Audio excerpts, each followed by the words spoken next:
Discouragement can creep in secretly. Discouragement is so bold that it will even hide behind a smile. It will always ride to work with you. And if it doesn't catch a ride going to work, it'll catch a ride on the way back home. Whoever stays down is a loser who fail and get up, fail and get up, fail and get up. That is a winner. That is a winner. Because it takes courage to put yourself out there and try to get a little better. I think those who learn to endure hardships, struggles, challenge, difficulty, pain, failure, that's one side of that. And I just learned to be comfortable being uncomfortable. If you play it safe, you won't have much of a life. Life is risk. Well, let me tell you something. Don't be afraid of failing, because there's nothing wrong with failing. What is not okay is that when you fail, you stay down. I love that I feel bad when I don't do a good job. Guilt is a tool. Guilt is a weapon. Most people hate that about themselves. I love that feeling. I'm like, I didn't do a good job there. Next time I will. So some people, guilt is discouragement. Other people, it's a signal for learning. If you listen at discouragement, it will cause you to make bad decisions. It will cause you to think that life is not worth living.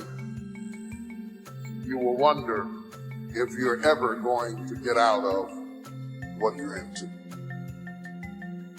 It take courage to pursue your dream. Now, it's going to cost you something. Most people are not willing to pay what it costs to go after your dream, because you're going to have to hurt a little bit.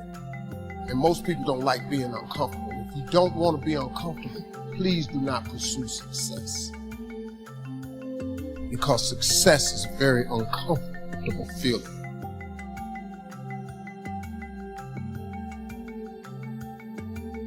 If you advance confidently in the direction of your own dreams and endeavor to live the life which you have imagined, you will meet with a success unexpected in common hours.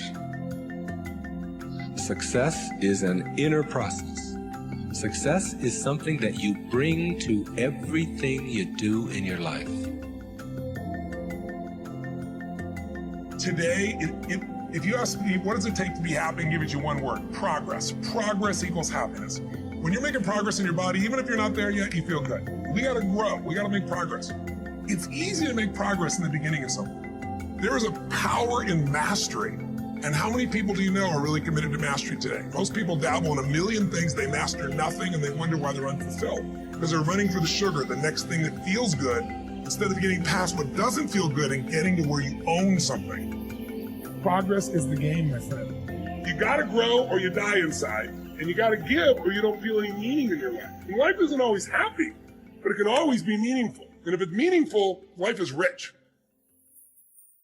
You are a survivor, so I want you to get off this. I want you to cut it off. I want you to go in the mirror, and I want you to make the rest of your life the best of your life. I can, I will, I must. When you realize you will be 10 times more energized, focused, and take positive action in your life, when you first choose to develop yourself as a priority and then get to the stuff of the world. And before you say happiness won't pay my bills, happiness will pay your bills. You must value yourself enough to take the time every single day to work on you, to engage in something that will ensure you are a positive influence on the world. You have not peaked here. There's more in you that you are expressing. Eye has not seen, ear has not heard, nor has entered the heart of mankind what's in store for you if you challenge yourself, if you persist and persevere, if you take ownership for your life. George Bernard Shaw said the people that make it in this life, they look around for the circumstances that they want, and if they can't find them, they create them. Create what you want. The reason you're here is because there's something in you that says, I can do more. This just can't be it. There's something in you. There's a calling on your life. I want you to know that no matter where you are in life, no matter how low you have sunk, no matter how bleak your situation, this is not the end. This is not the end of your story. This is not the final chapter of your life.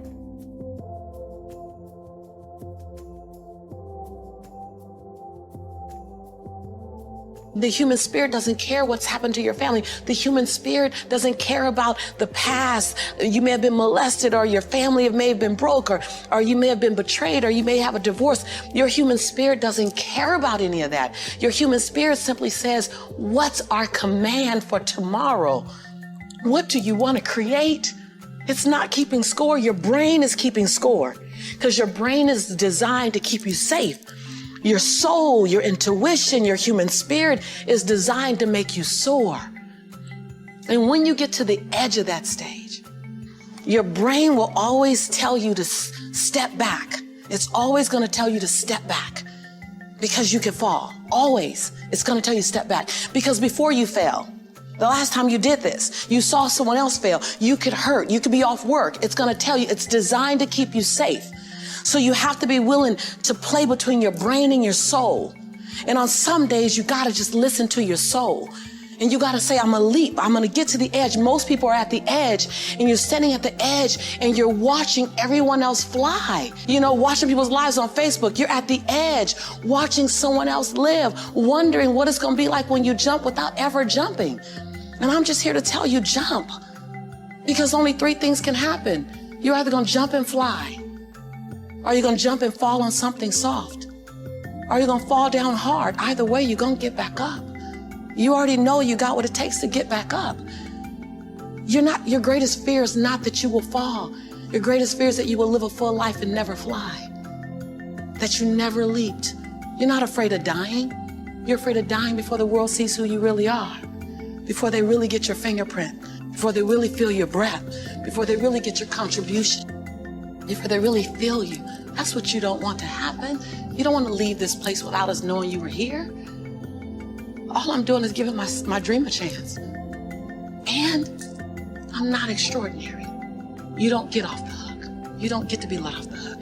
I'm an ordinary woman who chooses every day to make one more extraordinary decision.